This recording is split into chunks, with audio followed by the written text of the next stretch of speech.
नमस्कार, मैं हूं मयूरिका और आप मेरे साथ वीएनएम टीवी पर देख रहे हैं मुद्दे की बात। आज भारतीय संविधान दिवस, हर भारतीय के लिए गौरव लेने जैसा दिन, क्योंकि आज के ही दिन भारत में संविधान लागू हुआ था और भारत के हर नागरिक को संविधान के तहत चलना पड़ता है। आप सोचिए कि घर में भी 4 लोग होते हैं, वो नियम के मुताबिक नहीं चलते हैं, लेकिन भारत का जो संविधान है वो इस कदर का है कि हम सबको उस संविधान के दायरे में रहकर ही हर काम करना पड़ता है। आज से 75 साल पहले डॉक्टर बाबा साहेब आम्बेडकर ने संविधान बनाया और उस वक्त के परिप्रेक्ष्य में बनाया और उसमें संशोधन की भी उन्होंने काफी गुंजाइश रखी थी, जिसके तहत काफी संशोधन हुए भी हैं। लेकिन आज उस पर चर्चा करेंगे कि संविधान में बदलाव आखिरकार कितना जरूरी। इसे पिछले लोकसभा चुनाव में पॉलिटिकल मुद्दा भी बनाया गया और खूब जोरों शोरों से इस पर बात की गई, संविधान बदलने की। क्या संविधान सही मायनों में बदलने की जरूरत है? अगर बदलाव की जरूरत है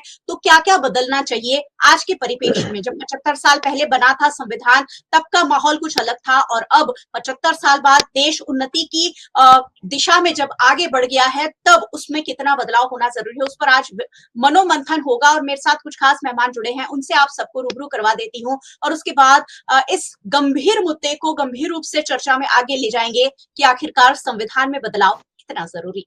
चलिए, मेरे साथ भारतीय जनता पार्टी की ओर से नीलेश सोलंकी जी जुड़े हैं। नीलेश जी, बहुत बहुत स्वागत है आपका। मेरे साथ कांग्रेस पार्टी की ओर से सागर शाह जुड़े हैं। सागर जी, आपका भी स्वागत है। और मेरे साथ सोशल वर्कर के रूप में रुझान खंभाता जी जुड़ी हैं। रुझान जी, बहुत बहुत स्वागत है। Thank you. सबसे पहले आप सभी को संविधान दिवस की बधाई, देशवासियों को भी बधाई और सारे दर्शकों को भी बधाई, क्योंकि आज का दिन वाकई में बेहद खास है। मैंने पहले ही बताया, एक व्यक्ति को दायरे में रखने वाला संविधान है। संविधान वो किसी भी देश का प्रमुख एक शासन का आधार होता है और उसी आधार पर देश चलता है। अलग अलग परिप्रेक्ष्य में बदलाव की जरूरत आती है, लेकिन क्या सोचते हैं राजनीतिक दल और क्या सोचते हैं आम नागरिक, ये आज जानेंगे। सबसे पहले भारतीय जनता पार्टी के हमारे सहयोगी नीलेश जी जुड़े हैं। नीलेश जी, छोटी छोटी प्रतिक्रिया हम सभी मेहमानों की ले लेते हैं और फिर इस पर अपने विचारों को आगे बढ़ाएंगे। क्या सोचते हैं सर, संविधान में बदलाव आज के परिप्रेक्ष्य में कितना जरूरी? नीलेश जी। जी नमस्कार वीएनएन न्यूज में जनता को। आज संविधान दिवस है जो 75वीं वर्षगांठ मनाई जाती है और ये 1947 से आज तक, मतलब 2015 से ये संविधान की जो मनाने की, जो उसको बंधारण में उसको लिया कि पूरा दोनों सदन, राष्ट्रपति जी, उपराष्ट्रपति जी, प्रधानमंत्री और पूरे संसद में एक प्रोग्राम का एक शुरुआत की। 2015 से मोदी जी के शासन में ये शुरू हुआ। बंधारण में आज तक अभी तक 126 जितने कुछ बंधारण शुरुआत की है कि नेहरू जी ने शुरुआत की, फिर जैसे जैसे उसकी मांग थी। बंधारण का एक फॉर्मेट रहता है कि बाबा साहब भीमराव अंबेडकर जी ने एक बंधारण लागू किया। वो बंधारण में समय पर जो मांग है, जो जनगणना है, जो ज्ञाति है, उसके लिए क्या कर सकते हैं, जो 49 और 51 जो आरक्षण है, वो आरक्षण में अनुसूचित जाति, अनुसूचित जनजाति, बख्शी पंच और जनरल कास्ट, उसमें आप कुछ भी करके 1% भी किसी को दे नहीं सकते। हाँ, बंधारण में ऐसा संशोधन है कि समय समय पर अगर ईबीसी बोलते हैं कि इकोनॉमिकल बैकवर्ड क्लास जो होता है, उसमें आप दे सकते हो। तो बंधारण अनुच्छेद 368 में एक बंधारण है कि जिसमें राज्यों को वो बंधारण में उसको वो फॉर्मेट में चेंज कर सकते हैं, लेकिन जो अपना जो प्रिंसिपल बंधारण है उसमें कोई छेड़छाड़ नहीं कर सकता।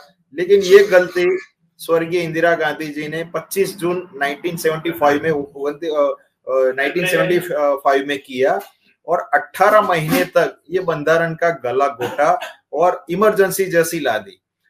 दूसरा एक बंधारण उन्होंने एक अनुच्छेद एक ऐसा चेंज किया कि संसद में जो कानून बनता है उसको न्यायपालिका अपनी सबसे श्रेष्ठ होती है, जो कानून से भी ऊपर रहता है, उसमें कोई चैलेंज नहीं कर सकता। ये बंधारण में सबसे बड़ा उन्होंने उनके टाइम पे चेंज किया जो आज तक है।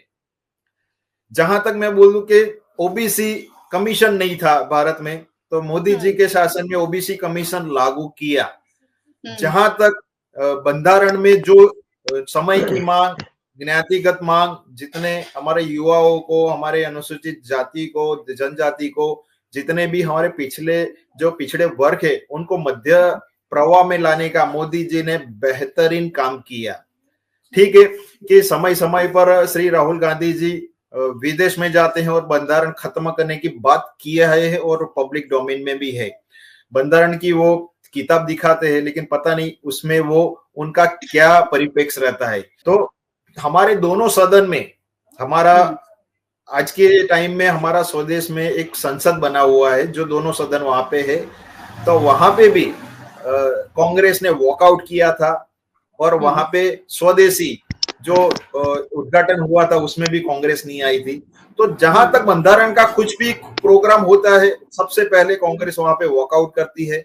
आज दोनों सदन में स्वदेशी सदन जो बोलते हैं कि भारत में निर्माण किया है, आत्मनिर्भर जो किया है, वो दोनों सदन में भारत के मंदिर में भारत की जनता के लिए, गरीबों से लेके हर ज्ञाति के लोगों के लिए एक बंधारण सर, आज ही संसद में कार्यक्रम हुआ है जहां प्रधानमंत्री नरेंद्र मोदी और राहुल गांधी दोनों एक ही मंच पर दिखे हैं। तो मुझे लगता है कि इस बात को यहाँ प्रश्न नहीं है। संविधान में आज के परिप्रेक्ष्य में कितना बदलाव है, ये बात जानने की जरूरी है, छोटे शब्दों में, ताकि हम मेहमानों की सर और प्रतिक्रिया ले सके।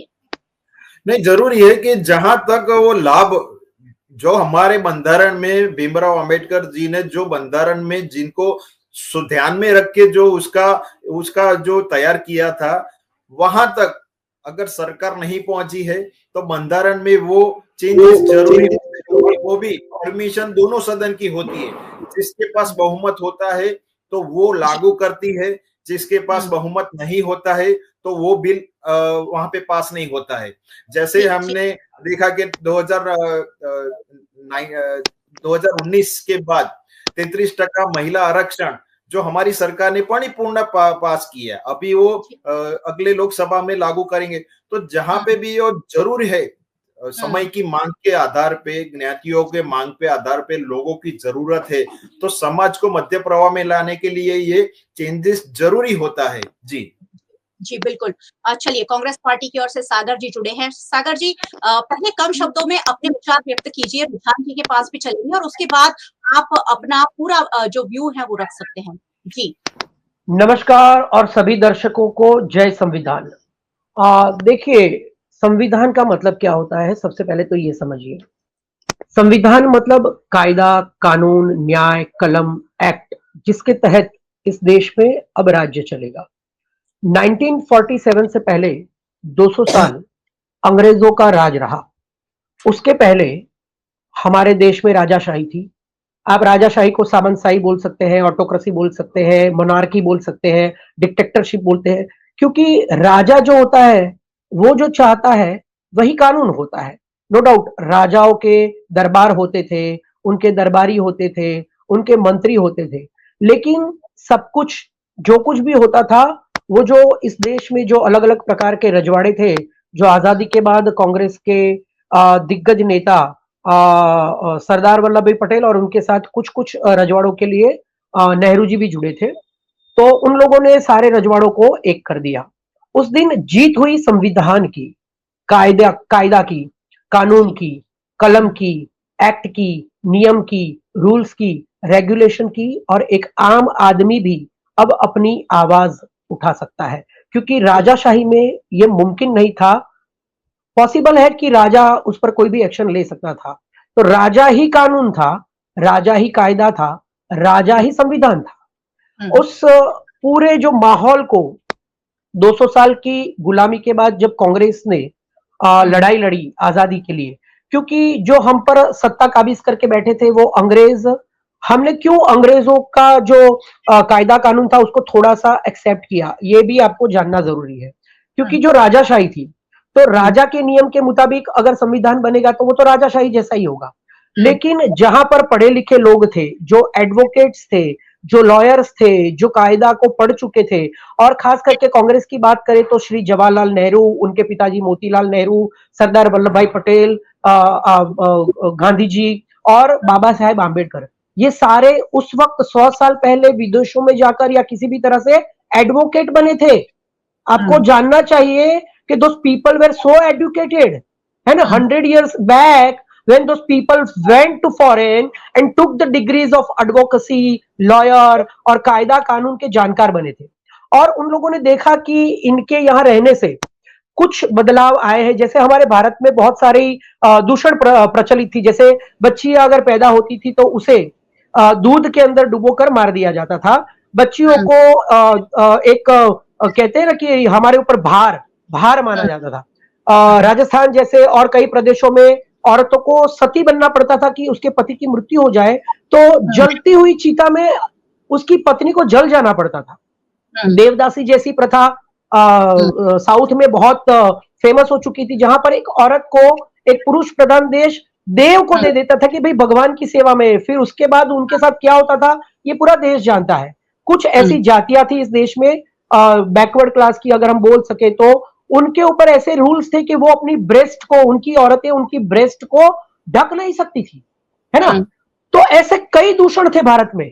तो ये दूषण क्यों सालों तक भारत में रहे? और जातिवाद तो था ही, 4 की वर्ण व्यवस्था थी, ये सब बहुत सारा था कि किसी को आप शूद्र कहते थे, किसी को ब्राह्मण कहते थे, किसी को क्षत्रिय कहते थे, किसी को ये सब कहते थे। तो ये जातिवाद तो पहले से था। चलिए जातिवाद तक तो ठीक है कि वो हमारे वेदों, उपनिषदों, पुराणों में लिखा हुआ था तो उसको फॉलो करते थे, लेकिन उसके साथ साथ ऐसे, जैसे मैंने 3-4 उदाहरण दिए कि ऐसे दूषण भी हमारे भारत में प्रचलित थे। अंग्रेजों ने उन दूषणों को समाप्त किया। अंग्रेजों ने इस देश में कुछ विकास भी किया, रेलवे को लेकर, फिर कुछ ऐसी खोज उन्होंने की, प्लेन बनाया, ये वगैरह सब बहुत कुछ उन्होंने किया। तो जब दुनिया में हम किसी से कुछ लेते हैं तो क्या लेते हैं? जहां पर कुछ श्रेष्ठ हो उसको लेना चाहिए, उसको गुलामी नहीं बोलते हैं। मैं आपको एक उदाहरण बीच में दे देता हूं कि भाषा की बात करें तो आप जर्मनी की भाषा फटाफट सीख जाएंगी? नहीं सीखेंगी। आप रशियन लैंग्वेज फटाफट सीख जाएंगी? नहीं सीखेंगी। आप जापानीज सीख सकती है, आप कन्नड़, तमिल, तेलुगु, क्योंकि ये बहुत हार्ड है। तो उसके लिए इजी से इजी लैंग्वेज कौन सी होती है? अंग्रेजी है। तो अंग्रेजी को वर्ल्ड लैंग्वेज का खिताब मिला है। हमारे भारत में अभी हिंदी के ऊपर चर्चाएं हो रही है, लेकिन अंग्रेजी तो वर्ल्ड लैंग्वेज है।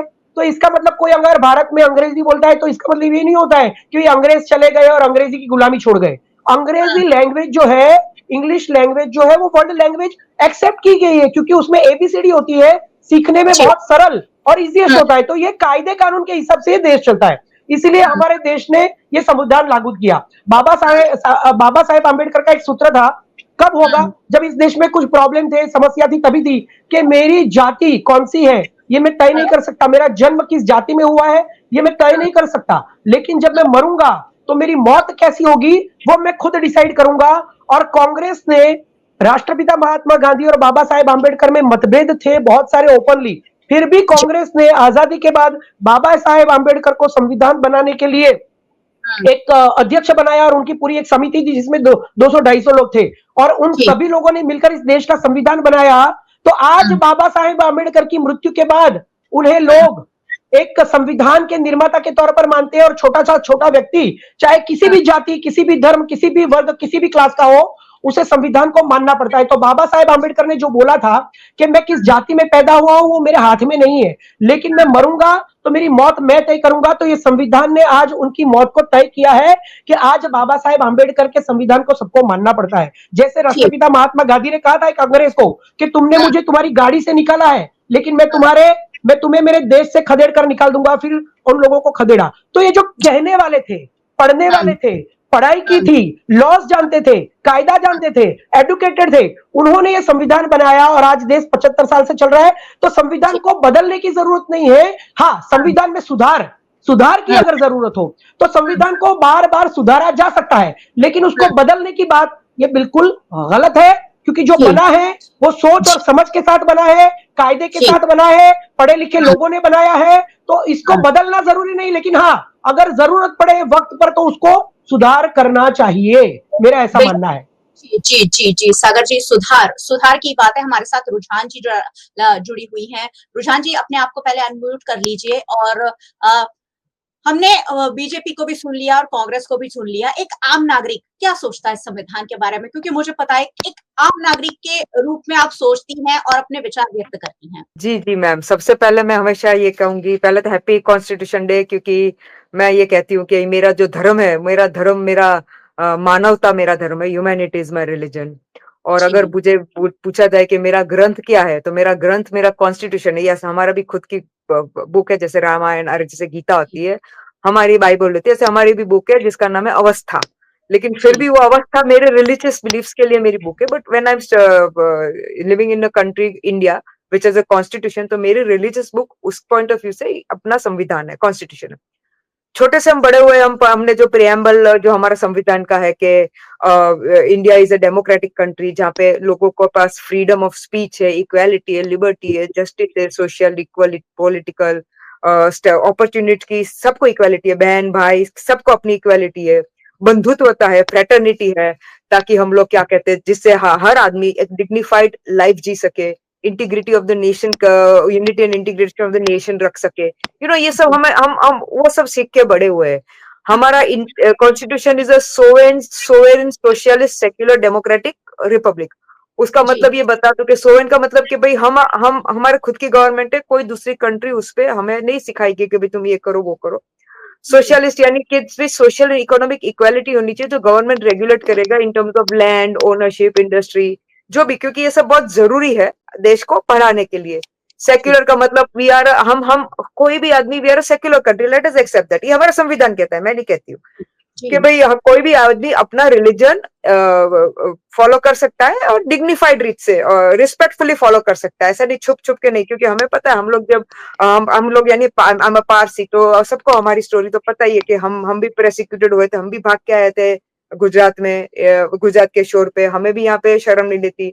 तो कहने का पर्पस क्या है कि वहां हमें इनिशियली जब हम हमारे पे अत्याचार हो रहे थे, तब हमको भी हमारा रिलीजन छुप छुप के फॉलो करना पड़ता था।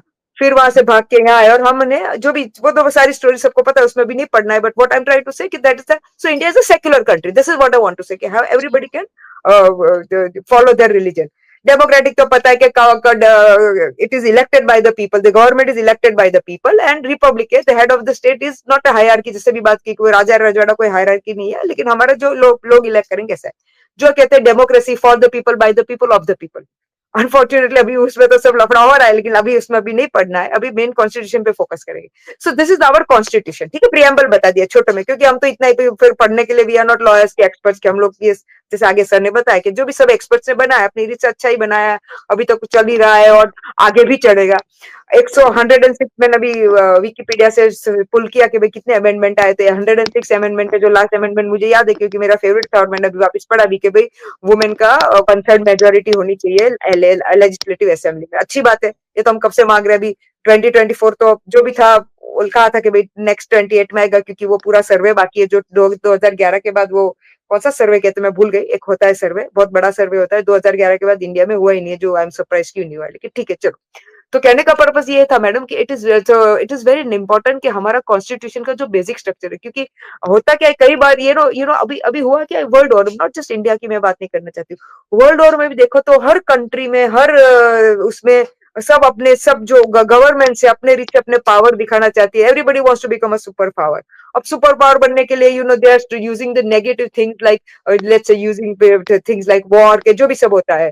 तो अल्टीमेटली और लोगों को दबा के रखने की पूरी कोशिश हो रही है। अगर आप कोई भी कंट्री में भी देखोगे, मोटा मोटी भले ही सब कंट्री विकास की बात करेगी, ग्रोथ की बात करेगी, इकोनॉमी की बात करेगी, सब बात करेगी, लेकिन अल्टीमेटली वहां के लोगों को पूछा जाएगा तो अदर देन वो स्कैंडिनेवियन कंट्रीज और वो सब, वो अपनी जगह है, वो हैप्पीएस्ट कंट्री की अपनी जगह स्टोरीज होती है। लेकिन कहने का मतलब ये मैडम कि every government is trying to do that, every government is trying to show their super power. तो हमारी वो इंडिया भी सोचेगी भाई हम भी क्यों पीछे पड़े। ऐसे हमारे इंडिया के पास तो पॉजिटिव बात क्या है कि we are the youngest country in the world. पूरे वर्ल्ड में कोई यंगेस्ट कंट्री हो तो वो इंडिया है। तो that is a very very positive point. But unfortunately हम हमारे यूथ को, जो हमारे यूथ को वो करना चाहिए, हार्नेस करना चाहिए, उनका एनर्जी हार्नेस करनी चाहिए, क्रिएटिव हार्नेस करनी चाहिए, वो नहीं कर पा रहे। बट उनको उनको अलग रीच से हम लोग यूज कर रहे हैं फॉर पॉलिटिकल गेम्स, जो जिस चीज से मुझे नफरत है। बट फिर I can't go beyond that. Coming back to the basic constitution बात की बात जो करे, जो मैंने आपको अपना वो बता दिया कि ये हमारा कॉन्स्टिट्यूशन का प्रियम्बल है। अब उसका एक बेसिक स्ट्रक्चर है, जो बेसिक स्ट्रक्चर पहले डिफाइन नहीं हुआ था, बट धीरे धीरे होकर सब सुप्रीम कोर्ट ने अलग अलग केसेस के पॉइंट ऑफ व्यू से डिफाइन किया है कि भाई हमारा बेसिक स्ट्रक्चर चेंज नहीं होगा। तो जो भी वो जो क्योंकि मुझे एक दो केसेस बीच में याद है जिसमें बेसिक स्ट्रक्चर चेंज होना था, जो थैंक्स टू आवर कॉन्स्टिट्यूशन वो नहीं चेंज हो पाए थे। सो अच्छी बात थी, क्योंकि होता क्या है कि अपनी जगह पे अनफॉर्चुनेटली आज की तारीख में हमारे अगर लोकसभा देखो, राज्यसभा बोलो, तो ज्यादातर डिबेट नहीं होता है मैडम, अगर आपने देखा हो तो हंगामा हो जाएगा। जो पहले भी बात हुई कि कहीं कोई पॉइंट पे हंगामा, क्योंकि debate has to be such a thing कि उसको दोनों साइड को सुनना चाहिए। जैसे मुझे पता है, तब तो मैं छोटी थी, लेकिन मैंने थोड़े तब इतना टीवी वीडियो भी नहीं था, लेकिन मुझे अभी भी याद है कि मैंने कुछ अपने अटल जी थे, मनमोहन जी थे, उनके डिबेट्स से नहीं, राज्यसभा लोकसभा की बात करी, थोड़े टीवी में देखे थे, दूरदर्शन पे आते थे, तो it was a very very logical, पूरा रिसर्च होके रखा जाता था। And there was a genuine thing कि भाई हमें देश की तरक्की करनी, जेन्युइनली दिखाने के लिए कोई देश खतरे में है, धर्म खतरे में, ऐसे दिखाने वाली बात नहीं थी मैडम, जेन्युइन थी। अनफॉर्चुनेटली वो अभी कोई भी पार्टियों नहीं होता है, लेट अस एक्सेप्ट दैट, कोई भी पार्टी हो, क्योंकि आज की तारीख में क्या हुआ है कि ज्यादातर वो होल्ला हुल्लड़ गोलिज्म ये होता है। So coming back, why I'm trying to say this, इसलिए अपने जो कॉन्स्टिट्यूशन का बेसिक स्ट्रक्चर है बहुत इंपॉर्टेंट है कि थैंक्स टू दैट एटलीस्ट ये जो 106 अमेंडमेंट हुए, जो अब उसमें सही गलत तो मैं I am not a person to tell on that, but what I am trying to say कि जो भी हुए वो काफी कंट्रोल में हुए। आज की तारीख में अगर आप कॉन्स्टिट्यूशन चेंज, वो अपने नेक्स्ट पॉइंट पे लेंगे क्या होना चाहिए चेंज, मेरे पास उतने सारा नहीं है ज्ञान, लेकिन जितना होगा छोटा मैं बताऊंगी। लेकिन इंपॉर्टेंट ये है मैडम आज की तारीख में कि हमारा कॉन्स्टिट्यूशन ने आज तक हमारे जैसे सिटीजन्स को प्रोटेक्ट किया है, वरना मैं सच्ची बोलती हूँ कुछ ना कुछ हो जाता, और क्या होता आप लोग सब इमेजिन कर सकते हो।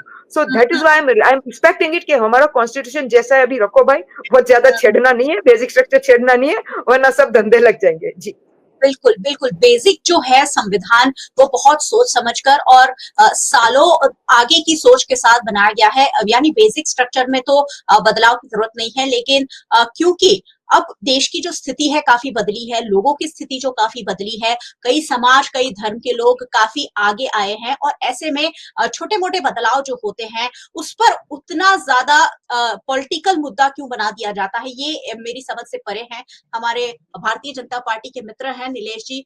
नीलेश जी, संविधान में बदलाव अगर जरूरत है, अगर भारत के नागरिकों के हित में है, तो इसे पॉलिटिकल मुद्दा क्यों बनाया जाता है? क्या सब मिलकर बैठकर कि हाँ ये महिलाओं के लिए अच्छा है, इसको पारित किया जाए, क्या इस तरीके से आगे नहीं बढ़ा जा सकता? क्यों हम बहुत सारे संसद के जो सत्र हैं इसी हंगामे की भेंट चढ़ते हुए देखते हैं कि नहीं, संविधान में बदलाव नहीं होगा? देखिए, आपका प्रश्न बहुत ही अच्छा है, लेकिन जो संविधान होता है, जो आरक्षण होता है, उसकी पॉलिटिकल यूज शुरुआत किसने की? गांधी परिवार ने, कांग्रेस ने। 10 साल तक पॉलिटिकल आरक्षण की बात हुई थी, 10 साल तक, और 10 साल तक वो बात हुई थी जो ज्ञातियों को प्रमोशन, जॉब, उसके जितने भी भत्ता है वो 10 साल तक ही थे। पॉलिटिकल का कोई नहीं था। बंधारण में ऐसा उल्लेख है कि मात्र 10 साल के लिए जो जॉब है, ये है, वो कंटिन्यू है, लेकिन 10 साल तक पॉलिटिकल में आरक्षण दिया था। लागू 70 साल तक किसने किया? मात्र कांग्रेस ने। मात्र ये जो पिछड़ी जातियों को यूज किया, मिसयूज किया, यूज नहीं मिसयूज किया, कि उसको बांटे, जैसे डिवाइड एंड रूल अंग्रेज करते थे वही उन्होंने किया। आपको सुनने में और इतिहास में आपको लगेगा कि नहीं ये सच है कि नेहरू अपने हमारे पहले प्रधानमंत्री, जो निराशा के साथ मैं बोलता हूं, बाबा साहेब आम्बेडकर, भीमराव आम्बेडकर को हराने के लिए 2 बार प्रचार में गए। क्यों? सर पुरानी बातों को छोड़िए, सर पुरानी बातों को छोड़िए, ये जरूरी है, ये जरूरी है कि पॉलिटिकल मुद्दा है ही।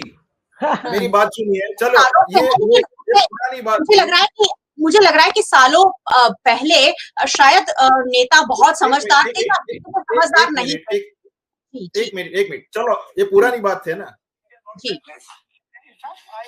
राहुल गांधी ने 8 सेकंड के अपने इस बयान में ऐसा कुछ कह दिया है जो देश की मौजूदा आरक्षित व्यवस्था के खिलाफ है। अमेरिका के जॉर्जिया टाउन, ये पूरा वीडियो आप देख सकते हैं, मैं आपको लिंक भी भेजूंगा। श्री राहुल गांधी आज के जमाने में कह रहे हैं, देखिए ये मुद्दा बनेगा क्योंकि आपने बाबा साहेब आम्बेडकर को आपने महत्व ही नहीं दिया।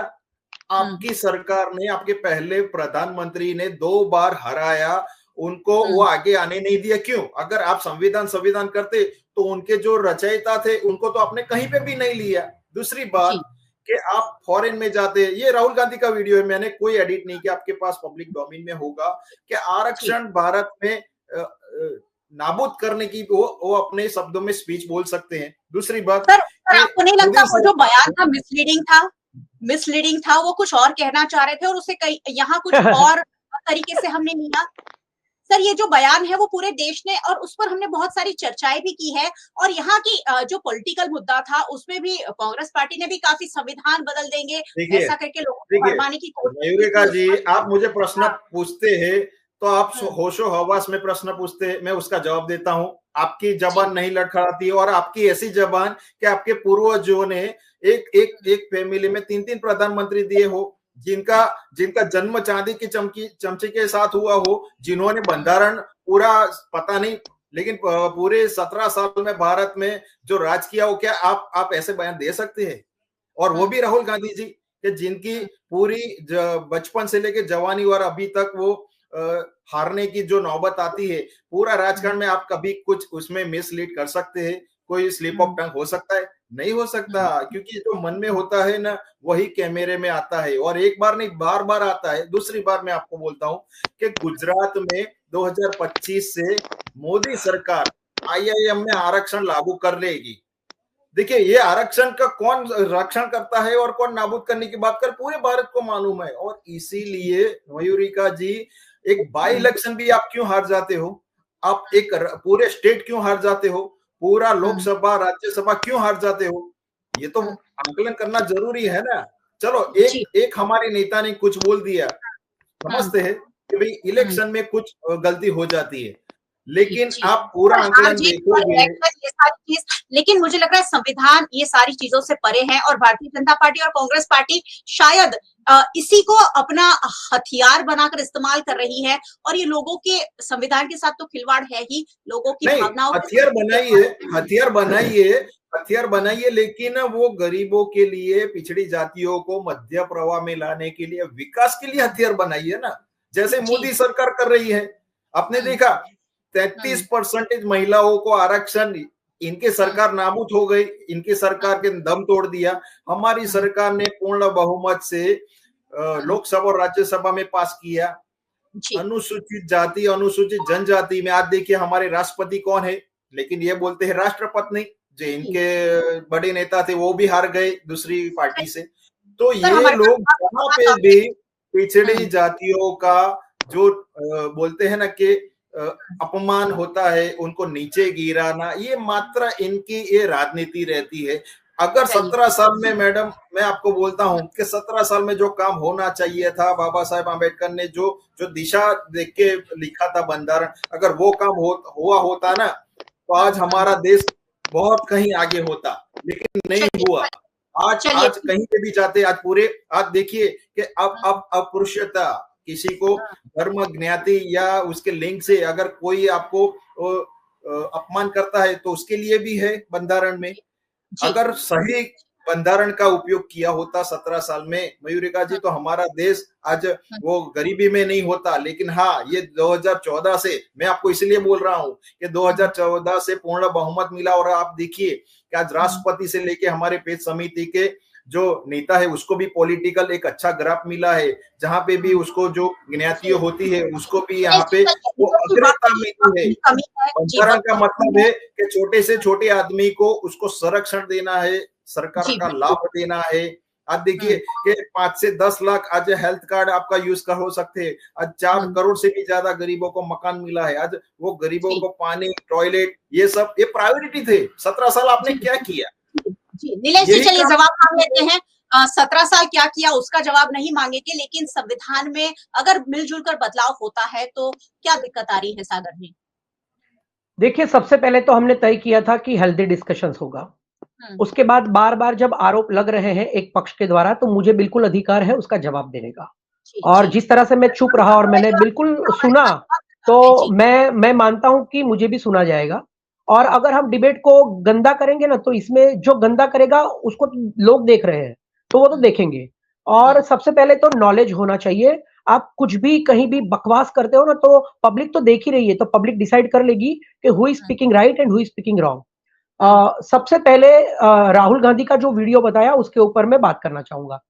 संविधान में ऐसा कहीं भी लिखा नहीं है कि 10 साल के बाद आरक्षण को खत्म कर ही दिया जाएगा, लेकिन सोचा जाएगा। ऐसा लिखा है कि जब इक्वालिटी होगी, हर जाति, हर धर्म, हर वर्ग के अंदर, आर्थिक लेवल से लेकर सोशली और पॉलिटिकली, आपको जब हर किसी को इक्वालिटी मिलेगी। जब हम आजाद हुए तब हमारी पॉपुलेशन 38 करोड़ थी, ये भी पहले जान लेना चाहिए, है ना। आपको पहले ना बेसिक नॉलेज होना चाहिए कि आप किसके ऊपर बात कर रहे हो। जब हम बीच में नहीं,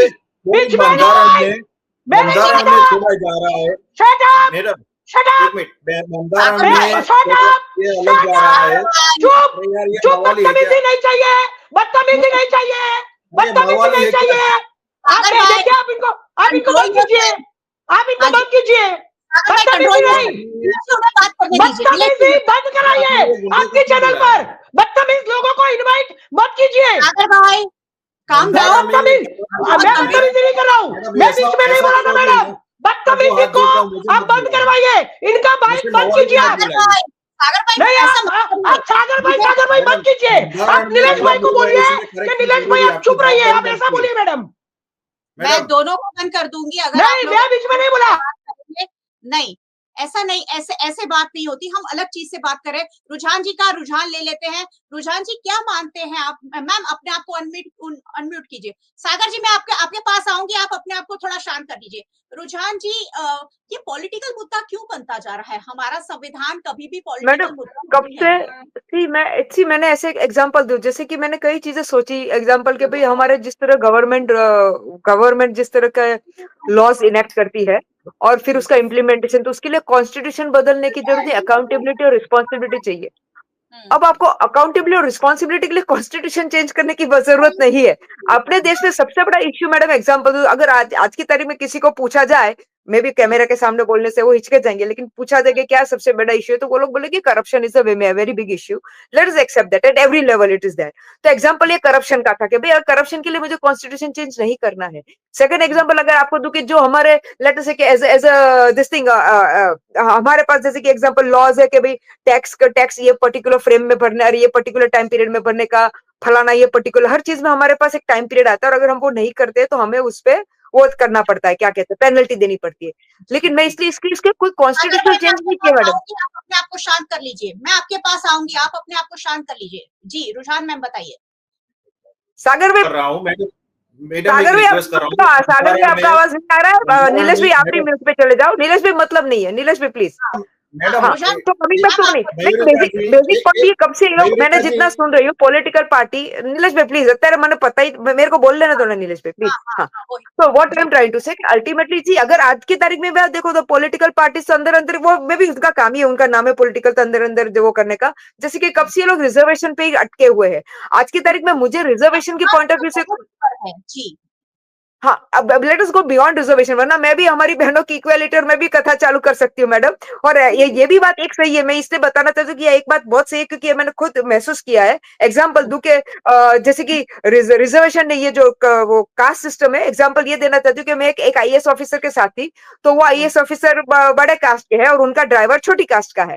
तो उनका ड्राइवर का उनका जो टिफिन ऊपर आता है, गाड़ी से टिफिन ऊपर जो जाता है, तो वो ड्राइवर नहीं ले जाता है, कोई और लेके जाता है, क्योंकि वो ड्राइवर छोटी कास्ट का है। ये एग्जांपल दिया क्योंकि ये मैंने देखा है। तो कहने का मतलब है कि ये सब अपनी जगह है, लेकिन अभी उसमें मेरे को नहीं पढ़ना है, क्योंकि I want to get for the development. Caste is not, it is important, but ये पॉलिटिकल पार्टी खेलेंगे उसमें। So coming back to basic point, मैं आपसे करना चाहती थी कि आज की तारीख में जो हमें एज ए कंट्री और एज ए सिटीजन हमें जो चाहिए, एग्जाम्पल मैंने करप्शन का दिया, ये एग्जाम्पल मैंने दिया कि time frames have to be set, के पर्टिकुलर चीजें कब तक होनी चाहिए, वो मैडम हमारे लिए एज ए सिटीजन हमारे लिए नहीं होती है। हमें टैक्स देना है, हमें क्या करना है, जो भी अपने एज हम हमारी ड्यूटीज करते हैं। सो ये चेंजेस मुझे आज के दिन भी मैं इसलिए बोल रही हूँ क्योंकि ये हमारे लिए बर्निंग इश्यूज है। कॉन्स्टिट्यूशन में ये फलानी बड़ी बड़ी बातें करी कि वो मेरे लिए बर्निंग इश्यू नहीं है।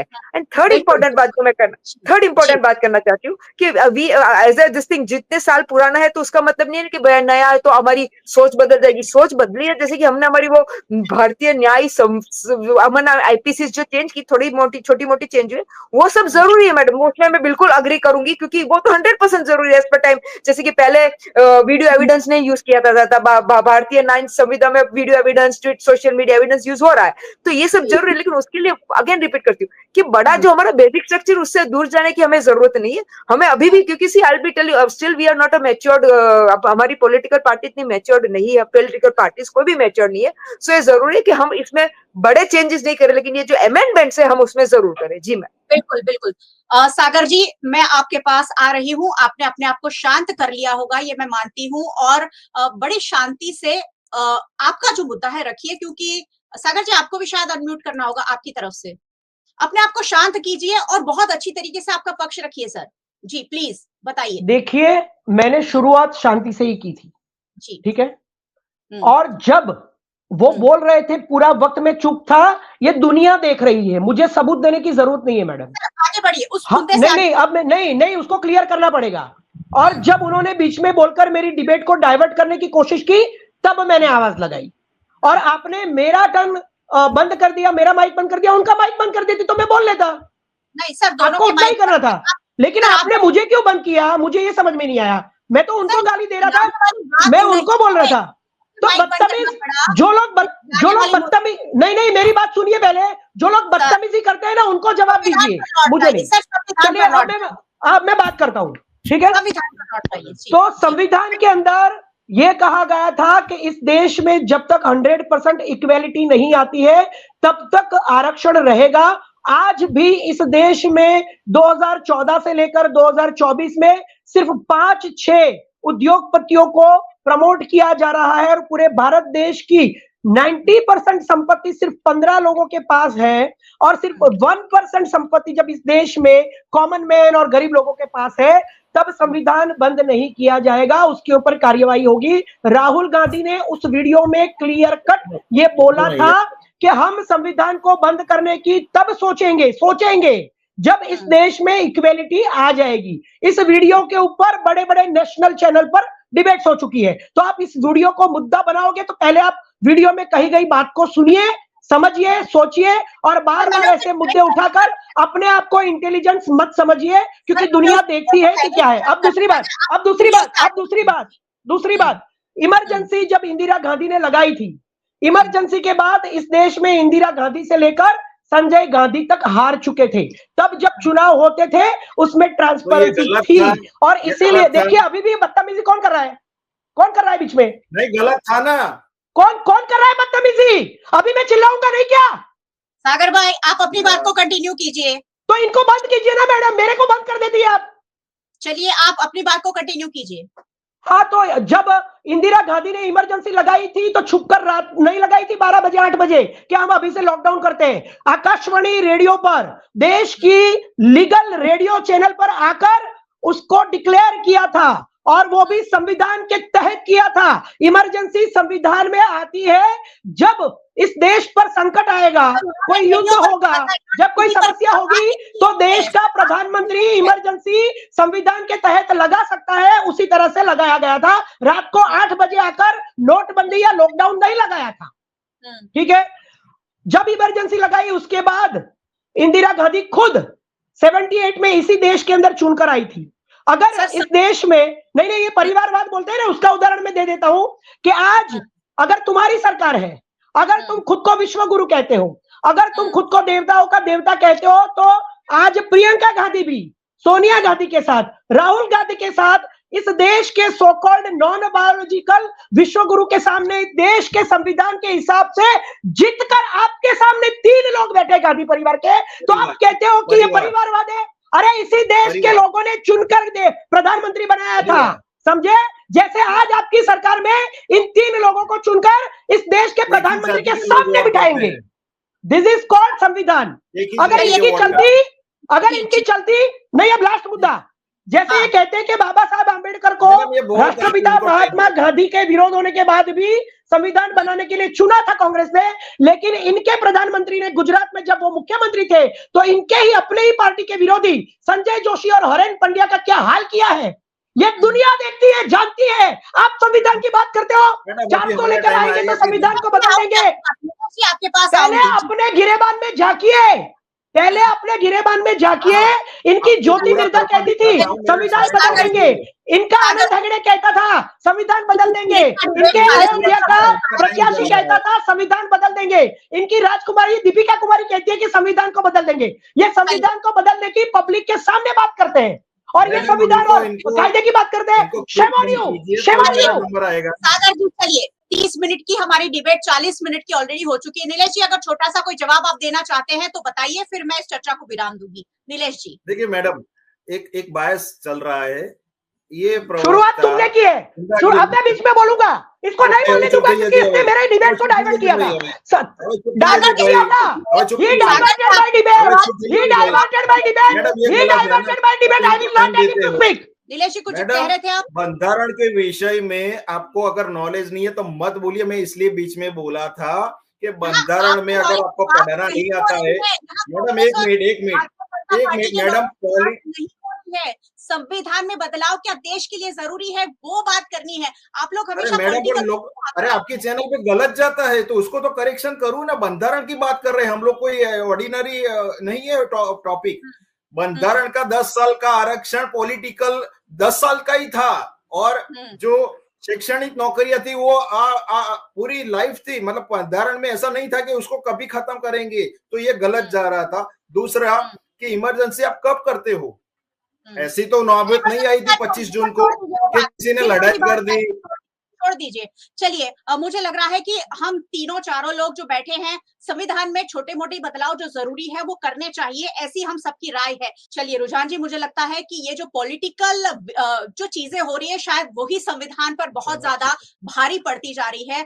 हमें मुझे लग रहा है हम सबको मिलकर, भारतीय नागरिकों को इस पर मिलकर सोचना होगा। मैम अगर छोटी सी एक प्रतिक्रिया कुछ देना चाहें आप। मेरा यही कहना है मैडम कि आज की तारीख में जो कॉन्स्टिट्यूशन चेंज में सबसे पहले अगर हम हमारे पॉलिटिशियन पे कैसे कंट्रोल लावे, जैसे कि राइट टू रिकॉल होता है, जो मैंने पढ़ा था कि भाई अगर कोई मैं पार्टी की बात नहीं कर रही हूँ, क्योंकि होता क्या है, लोग वो अपने लोकल एरिया में जो पॉलिटिशियन एमपी एमएलए बनाते क्यों है, ये काउंसिलर बनाते क्यों, क्योंकि वो उस पर्टिकुलर एरिया का डेवलपमेंट करे।